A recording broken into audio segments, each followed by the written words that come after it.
Good evening दोस्तों। इस video में बात करने वाले हैं हम CSR एग्ज़ाम से रिलेटेड बेस्ट प्लानिंग के बारे में डिस्कस करेंगे, या फिर कोई भी ICMR हो या फिर DBT या फिर कोई भी कॉम्पिटिटिव एग्ज़ाम के प्रिपरेशन के लिए कैसे करें, इन सब चीज़ों के बारे में डिस्कस करेंगे। वीडियो की शुरुआत करूँगा दंगल मूवी का जो टाइटल सॉन्ग है उसके एक गाने की जो थीम सॉन्ग है दंगल मूवी का, उसके गाने की कुछ पंक्तियों से कि माँ के पेट से मरगट तक है तेरी कहानी, पल पल प्यारे दंगल दंगल। मतलब जब से हम पैदा होते हैं और तब पैदा होने के बाद से हमारे जीवन का संघर्ष शुरू हो जाता है। इसी तरह लाइफ में अगर कुछ बड़ा हासिल करना है, कुछ भी अचीव करना है, तो हमें सेक्रीफाइस करने पड़ते हैं, थोड़ा संघर्ष करना पड़ता है। जितना संघर्ष हम ज़्यादा करेंगे उतनी ही बेहतर हमारी ज़िंदगी होगी, उतने ही बेहतर हमें जीने का एक्सपीरियंस मिलेगा। साथ ही साथ एक चुनौतीपूर्ण परिस्थिति को कैसे हैंडल किया जाए, ये सब चीज़ें आप सबको सीखने को मिलेगी। इस वीडियो में मैं बात करने वाला हूँ CSR एग्ज़ाम की, कि आप कैसे प्रिपरेशन करें, कोचिंग करें या ना करें, सेल्फ़ स्टडी कर सकते हैं या नहीं, आपका बैकग्राउंड क्या है, किन किन चीज़ों पे आपको फोकस करना चाहिए, साथ ही साथ क्या चीज़ नहीं करनी चाहिए, आपका माइंडसेट क्या होना चाहिए, साथ ही साथ आप खुद को ज़्यादा मतलब कि कैसे मोटिवेट रखें, इन सब चीज़ों के बारे में डिस्कस करेंगे। तो लाइफ में हमेशा एक बात याद रखना कि किसी भी कोई भी लक्ष्य छोटा या बड़ा नहीं होता है,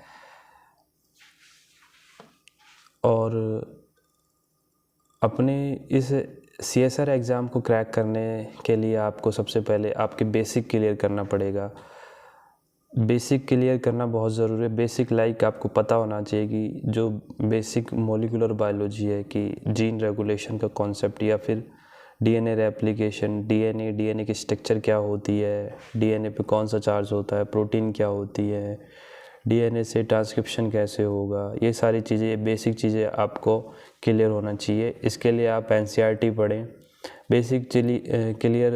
बेसिक क्लियर करने के लिए आपको मिनिमम 1 से 2 महीना लगेगा, अगर आपका लेवल बिल्कुल ज़ीरो है तो। मतलब कि मैं ये कहना चाह रहा हूँ कि ये मैटर नहीं करता है कि आपने कहाँ से, किस यूनिवर्सिटी से पढ़ाई की है। मैटर ये करता है कि आप इस मैटर ये करता है कि आप यहाँ पर पहुँचने के लिए आप कितनी मेहनत करोगे। CSR एग्ज़ाम हो या कोई भी कॉम्पिटिटिव एग्ज़ाम हो, कोई बड़ी बात नहीं है क्रैक करना, बस थोड़ी सी प्लानिंग की ज़रूरत होती है और माइंड सेट की ज़रूरत होती है। स्टडी और प्रिपरेशन में दिन रात का अंतर होता है। 95% लोग समझते हैं कि जो एग्ज़ाम की प्रिपरेशन करना स्टार्ट कर देता है वही स्टडी कर रहा है, या फिर ऐसा नहीं होता। स्टडी का मतलब होता है कि आप सिर्फ चीज़ों को जान रहे हैं। प्रिपरेशन के लिए आपको अलग माइंडसेट के लिए प्रिपेयर होना पड़ता है, जहाँ पर स्टडी के साथ साथ आपको क्वेश्चंस की प्रैक्टिस करना आना चाहिए। इन सब चीज़ों के अलावा साथ ही साथ आपको अपने माइंड को भी शांत रखना पड़ेगा। माइंड दो ही कंडीशन में शांत हो सकता है, या तो आप कोमा में चले जाएं या फिर मर जाता है। लेकिन उसके अलावा आप अपने माइंड को कैसे शांत कर सकते हैं, ये सब चीज़ें मेडिटेशन से भी सीख सकते हैं। क्योंकि जब तक आपका दिमाग शांत नहीं रहेगा, जैसे बॉडी के डिफरेंट ऑर्गन्स डिफरेंट वर्क करते हैं, ऐसे ही माइंड का काम होता है, जो अपना सोचना समझने की शक्ति वो अपने उस पर काम करता है। जब तक वो सारी चीज़ें स्थिर नहीं रह पाएंगी तो आप फोकस नहीं कर पाओगे। अगर माइंड शांत नहीं रहेगा तो फिर कुछ समझ नहीं आएगा। कोचिंग जाओगे, कुछ समझ नहीं आओगे, बेसिक कॉन्सेप्ट क्लियर नहीं है, सब आपके सर के ऊपर से जाएगा। तो या अगर आप कोचिंग कर रहे हो तो कोचिंग जाने से पहले आपको एटलीस्ट बेसिक क्लियर होना चाहिए। और सेल्फ स्टडी करते हो तो भी बेसिक होना चाहिए। कोचिंग करते हो तो आपको कम से कम 6 महीने लगेंगे प्रिपरेशन की। कोचिंग के बाद आपको अलग से 3 से 4 घंटे देने पड़ेंगे, यानी होमवर्क करना ज़रूरी होता है। जैसे कि आप कोचिंग गए, वहाँ पे क्लासेस किया, घर पे आके उन सबको अच्छे से मेमोराइज़ करो, फिर उसके क्वेश्चन प्रैक्टिस करो। ठीक है, ये सारी चीज़ें। और माइंड शांत अगर दिमाग ही शांत नहीं रहेगा तो कुछ समझ ही नहीं आएगा। फिर क्या होगा कि लड़के हो तो लड़की को पकड़ोगे और लड़की हो तो लड़के को पकड़ोगे, फिर आपको किसी की आंखों में जन्नत दिखाई देगा। ये सब फालतू चीज़ें आपके दिमाग में चलेगी और आप अपने गोल से डिस्ट्रैक्ट हो जाओगे। स्कूल में हमें इंटरकनेक्टिविटी नहीं सिखाई जाती। इंटरकनेक्टिविटी हम सीखते हैं कॉलेज में कि चीज़ों को कोरिलेट कैसे करें। अब जैसे कि मॉलिक्यूलर बायोलॉजी है, मॉलिक्यूलर बायोलॉजी और टूल्स और टेक्निक्स, दोनों चीज़ों को हम पढ़कर इन सब चीज़ों को हम cell biology, development biology, genetics, इन सब सारे मतलब कि जो मोस्ट इम्पॉर्टेंट टॉपिक होते हैं इन सबको कोरिलेट कर सकते हैं, कनेक्टिविटी इंटरकनेक्ट कर सकते हैं और क्वेश्चन सॉल्व कर सकते हैं। तो सबसे पहले आपको क्या करना है, आपके बेसिक कॉन्सेप्ट क्लियर करना है और अपनी प्रैक्टिकल नॉलेज को बहुत अच्छे से गेन करना है। उसके लिए आपको किताबें पढ़नी पड़ेंगी, हैबिट बनाओ, रीडिंग करो। अब मैं बात करने वाला हूँ दूसरा पॉइंट की। दूसरा पॉइंट होता है, फर्स्ट पॉइंट होता है हमारा बेसिक क्लियर करना, सेकंड पॉइंट होता है एडवांस। जब आपका बेसिक क्लियर हो जाएगा तो एडवांस में आपको क्या करना है कि एडवांस में आपको जैसे डीएनए रेप्लिकेशन है, डीएनए रेप्लिकेशन का एडवांस वर्जन ये होगा कि उसमें कौन कौन सी प्रोटीन्स इन्वॉल्व हैं, प्रोटीन क्या फंक्शन करती हैं, कौन से, फिर आगे जाके रेप्लिकेशन के बाद क्या प्रोसेस होगा, ट्रांसक्रिप्शन होगा, ट्रांसक्रिप्शन कैसे स्टार्ट होता है, कौन से इनिशिएशन प्रोटीन्स होते हैं, कैसे टर्मिनेशन होगा, ट्रांसक्रिप्शन होने के बाद ट्रांसलेशन कैसे होगा, ये सारी चीज़ें आपको एडवांस लेवल पे, जब ये सारे मतलब आपका बेसिक क्लियर हो जाएगा तो एडवांस तो कुछ भी नहीं है। फिर आपको सिर्फ प्रोटीन वगैरह ये सब चीज़ें समझना है, ये सारी चीज़ें आसानी से समझ आएंगी, तो वो सिर्फ एक गेम रह जाएगा। तो इन सब के लिए भी आपको थोड़ा सा प्रॉपर पढ़ने की ज़रूरत है फोकस के साथ। जब तक आप किसी चीज़ पे अच्छे से फोकस नहीं कर पाओगे तब तक कुछ नहीं हो सकता है।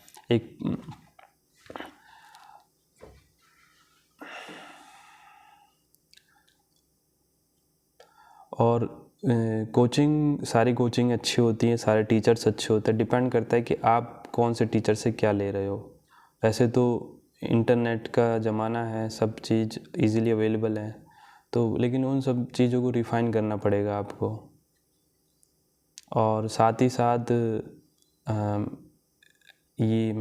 आपको ये थोड़ा साइंटिफिक तरीके से भी सोचना पड़ेगा कि कैसे चीज़ें हो रही हैं और आगे क्या चीज़ मिसिंग है, इसमें आगे क्या हो सकता है। ये सारी चीज़ें आपको जब आप एग्ज़ाम क्वालिफाई कर लोगे तो उन सब चीज़ों में काम आएगी। तो जैसे अगर आप कोचिंग ज्वाइन कर लेते हो, कोचिंग मिनिमम 6 महीने चलती है। जैसे 6 महीने में आप वहाँ से 4 से 5 घंटे क्लास होती है, उसके अलावा आपको 3 से 4 घंटे एक्स्ट्रा देने होंगे, साथ ही 2 घंटे आपके क्वेश्चन प्रैक्टिस। लास्ट के जो 2 महीने होते हैं वो बहुत इंपॉर्टेंट होते हैं। अगर आप कोचिंग करते तो 2 महीनों में आपको क्वेश्चन प्रैक्टिस करना है। क्वेश्चन प्रैक्टिस कैसे करना है, डेली आपको हर चैप्टर के कम से कम 20 क्वेश्चन लगाने हैं। डेली हर चैप्टर के 20 क्वेश्चन, जैसे कि सेल बायोलॉजी है, सेल बायोलॉजी के प्रीवियस ईयर के क्वेश्चन लगाने डेली 20, ठीक है, पार्ट बी और सी के। तो ऐसे करते करते टॉपिक वाइज करोगे तो मुश्किल से एक बार एग्ज़ाम होता है, यानी महीने में 6 महीने में एक बार, उसमें सेल बायोलॉजी के 8 से 10 क्वेश्चन आते हैं, यानी 2 साल के क्वेश्चन आप एक दिन में करोगे। तो इसी तरह महीने के हो जाएंगे आपका। अगर मैं मान के चलूँ कि 20 क्वेश्चन कर रहे हो आप, तो 600 क्वेश्चन होते हैं एक महीने के, और 2 महीने के हो जाएंगे 1200 क्वेश्चन। 1200 क्वेश्चन बहुत होते हैं, मतलब कि ऑलमोस्ट 12 ईयर्स के ओल्ड पेपर आप सोल्व कर चुके होंगे, जिनसे आपकी प्रैक्टिस बहुत अच्छे से हो जाएगी, टाइम बचेगा, साथ ही साथ आपको चीज़ें समझ आ जाएंगी कि आप एग्ज़ाम का क्या पैटर्न है, कैसे क्वेश्चन आते हैं, कैसे उनका आंसर देना है, ये सारी चीज़ें। इसी तरह अगर सेल्फ़ स्टडी की बात करूं तो सेल्फ़ स्टडी में आपको कम से कम 3 महीने क्वेश्चन प्रैक्टिस के लिए देना पड़ेगा, जिसमें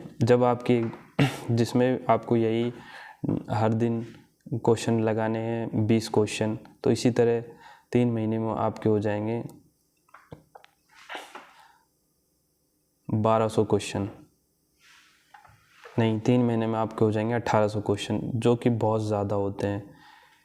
1800 क्वेश्चन जब आप सॉल्व कर लोगे, ऑलमोस्ट 18 साल के पेपर्स, तो बहुत अच्छा पकड़ हो जाएगी आपके सब्जेक्ट में। और ज़रूरी नहीं है कि आपको पूरी 13 यूनिट्स कवर करनी है। CSR एग्ज़ाम की ख़ास बात ये होती है कि यहाँ पर आपको ऑप्शन मिलते हैं पार्ट सी में, जिसमें 75 क्वेश्चन में से आपको सिर्फ 25 क्वेश्चन करने हैं। अब मेजॉरिटी देखी जाए इन यूनिट्स में तो बेसिकली 6 मोस्ट इम्पॉर्टेंट यूनिट्स होती हैं, जिनको अगर आप अच्छे से पढ़ लोगे तो ईज़िली JRF एग्ज़ाम क्रैक कर सकते हो। जिनमें है फर्स्ट नंबर पे मॉलिक्यूलर बायोलॉजी, सेकंड नंबर पे सेल बायोलॉजी, थर्ड नंबर पर जेनेटिक्स, फोर्थ पे आती है डेवलपमेंट बायोलॉजी, फिफ्थ है इकोलॉजी इवोल्यूशन, प्लांट फिजियोलॉजी। और एक्स्ट्रा अगर टॉपिक्स की बात करूँ तो मैं आप थोड़ा बहुत इम्यूनोलॉजी का चैप्टर आना चाहिए अगर आपकी पकड़ है तो। बाकी ये जो 6 एंड टूल्स और टेक्निक्स, बाकी ये 6 यूनिट्स जो मैंने बताए, अगर आप इनको अच्छे से करके जाते हो, क्वेश्चन प्रैक्टिस करते हो तो ईज़िली आप JRF एग्ज़ाम क्रैक कर सकते हो। देखो, हर कोई एग्ज़ाम की प्रिपरेशन करता है, लेकिन सब अपनी अपनी प्लानिंग के अनुसार। ये ज़रूरी नहीं है कि कोई कोचिंग करता है तो उसका JRF हो जाएगा। ये डिपेंड करता है कि आप कोचिंग के अलावा कितनी मेहनत एक्स्ट्रा करते हो। तो उन सब के लिए आपको सबसे इम्पॉर्टेंट यही है कि आपको क्वेश्चन प्रैक्टिस करना बहुत बहुत ज़्यादा ज़रूरी। जितनी ज़्यादा क्वेश्चन प्रैक्टिस करोगे उतना ही आपके लिए बेहतर होगा। अगर सपोज करो आपकी जब सब्जेक्ट में पकड़ हो जाएगी अच्छे से, तो आप दिन के 100 क्वेश्चन लगाओ। अगर डेली 100 क्वेश्चन करते हो एक बार कंटेंट डेवलप करने के बाद, महीने के हो जाते हैं 3000 क्वेश्चन। ठीक है, ऐसे 2 महीने में 6000 क्वेश्चन। 6000 क्वेश्चन तो कहाँ से देगा फिर वो सारे क्वेश्चन घुमा फिरा के पूछते हैं। ऐसा कोई सा एग्ज़ाम नहीं होगा जो आपसे क्रैक ना हो। तो ये सारे कुछ इंपॉर्टेंट जो पॉइंट्स थे मैंने बताए, उनको याद रखना। फिर से रिपीट कर दे। फर्स्ट है कि आप बेसिक क्लियर करें, पहला। दूसरा है कि एडवांस वर्जन प्रोटीन्स का रोल थोड़ा डीप लेवल में जाए। थर्ड पॉइंट होता है क्वेश्चन प्रैक्टिस। प्रैक्टिस बहुत ज़्यादा ज़रूरी है। जितना आप प्रैक्टिस करोगे उतना ही आपकी कमांड होगी सब्जेक्ट पे, साथ ही साथ आपको उतना ही बेहतर तरीके से आपके कॉन्सेप्ट क्लियर होंगे। रट्टाफिकेशन बिल्कुल नहीं है। लोग कहते हैं कि मैथ्स के अलावा कॉन्सेप्ट कहीं नहीं लगता है, लेकिन हकीकत ये है कि बायोलॉजी में सबसे ज़्यादा कॉन्सेप्ट लगते हैं। तो इसलिए आप पढ़ने के साथ साथ क्वेश्चन प्रैक्टिस करते जाएं। जितना ज़्यादा क्वेश्चन प्रैक्टिस करोगे उतना ही आपके लिए बेहतर होगा। उम्मीद करता हूँ कि वीडियो पसंद आया होगा। वीडियो को लाइक करें, शेयर करें अपने फ्रेंड्स के साथ, और साथ ही साथ चैनल को सब्सक्राइब करें। मेरा इंस्टाग्राम पर पेज है biology.guruji, उसको फॉलो करें। Thank you. मिलते हैं नेक्स्ट वीडियो में।